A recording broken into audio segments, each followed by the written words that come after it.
Sir ನನ್ನ ಹೆಸರು ಹರೀಶ್ ಅಂತ ಹೇಳ್ಬಿಟ್ಟು ಇದು ಬಂದು ಬಟರ್ ಫ್ರೂಟ್ ಗಿಡ ಇದು ಬಲ್ಕ್ ವೆರೈಟಿ. ಇದು ನಾರ್ಮಲ್ ಆಗಿ ನೀವು ಎಲ್ಲೇ ಯಾವುದೇ ವಾತಾವರಣದಲ್ಲಿ ಬೆಳೆದ್ರು ಈ ವೆರೈಟಿಯನ್ನ ಬೆಳೆಸ್ಕೋಬಹುದು.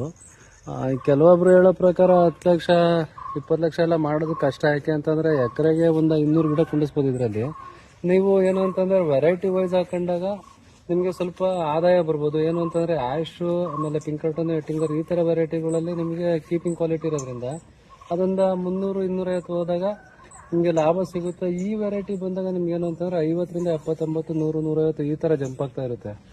ಲಕ್ಷ ಗಟ್ಲೆ ಮಾಡ್ತೀನಿ ಅನ್ನೋದು ಬಹಳ ಕಷ್ಟ ಇರುತ್ತೆ ಇದರಲ್ಲಿ. ಸೊ ಅರ್ಧ ಎಕರೆಗೆ 10 ಲಕ್ಷ ದುಡಿಯೋದೆಲ್ಲ ಸುಳ್ಳು?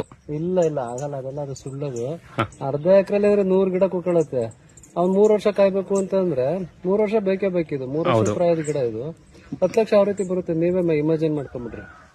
10 ಲಕ್ಷ ಅನ್ನೋದೆಲ್ಲ ಸುಳ್ಳು ನನ್ನ ಪ್ರಕಾರ. ಅದು ಇವಾಗ ನಾವೇ ನೋಡ್ತಾ ಇದೀವಿ, ನಾವು ಒಂದು 10 ವೆರೈಟಿ ಹಾಕೊಂಡಿರೋದನ್ನೇ ಮೇಂಟೈನ್ ಮಾಡಕ್ ಆಗ್ತಾ ಇಲ್ಲ. ಆಮೇಲೆ ಒಂದ್ಸರಿ ಸ್ಟೆಮ್ ಬೋರರ್ ಆಯ್ತು ಅಂತಂದ್ರೆ ಇಡೀ ಗಿಡನೇ ಹೊರಟೋಗ್ಬಿಡುತ್ತೆ. ಇದು ತಳದಲ್ಲಿ ಏನಾದ್ರು ಕಪ್ಪು ಇದು ಬರುತ್ತೆ, ತೂತಗಳು ಎಲ್ಲ ಆಗಿರುತ್ತೆ ಇದ್ರಲ್ಲಿ. ಕಾಣ್ತಾ ಇರ್ಬೋದು ನಿಮಗೆ. ಈ ತರ ಎಲ್ಲ ಬಿಳಿ ಇದಾದಾಗ ಇಲ್ಲಿ ತೂತಗಳು ಇರ್ತವೆ. ಇದಕ್ಕೆ ನೀವು ಪೆಟ್ರೋಲ್ ಅಥವಾ COC ಯಾವ್ದಾದ್ರು ಕೆಮಿಕಲ್ ಬರುತ್ತೆ, ಅದನ್ನ ಹೊಡೆದ್ರೆ ಇದೆಲ್ಲ ಒಣಗೋದು. ಇದಕ್ಕೆ ಅದೇ ಪ್ರಾಬ್ಲಮ್, ಸ್ಟೆಮ್ ಬೋರರ್ ಆಗುತ್ತೆ. ಆಮೇಲೆ ಯಾವತ್ತೂ ಇದು ಬಟರ್ ಫ್ರೂಟ್ ಗಿಡ ಮಾಡಿದಾಗ ಬದುವ ರೀತಿನಲ್ಲಿ ಕೊಡ್ಬೇಕು ಮಣ್ಣು. ಮಳೆಗಾಲದಲ್ಲಿ ನೀರ್ ನಿಲ್ತು ಅಂತಂದ್ರೆ ಗಿಡ ಸತ್ತೋಗ್ಬಿಡುತ್ತೆ. ಅದು 5 ವರ್ಷದಾಗ್ಬೋದು 10 ವರ್ಷದಾಗ್ಬೋದು ಗಿಡ ಸತ್ತೋಗ್ಬಿಡುತ್ತೆ. ಆದ್ರಿಂದ ಮುನ್ನೆಚ್ಚರಿಕಾ ಕ್ರಮವಾಗಿ ಎಲ್ಲ ವಹಿಸ್ಕೊಂಡು ಮಾಡಿದ್ರೆ ಬಟರ್ ಫ್ರೂಟ್ ಅಲ್ಲಿ ಸ್ವಲ್ಪ ಆದಾಯ ತಾಳ್ಬೋದು. ಥ್ಯಾಂಕ್ಸ್ ಅಣ್ಣ.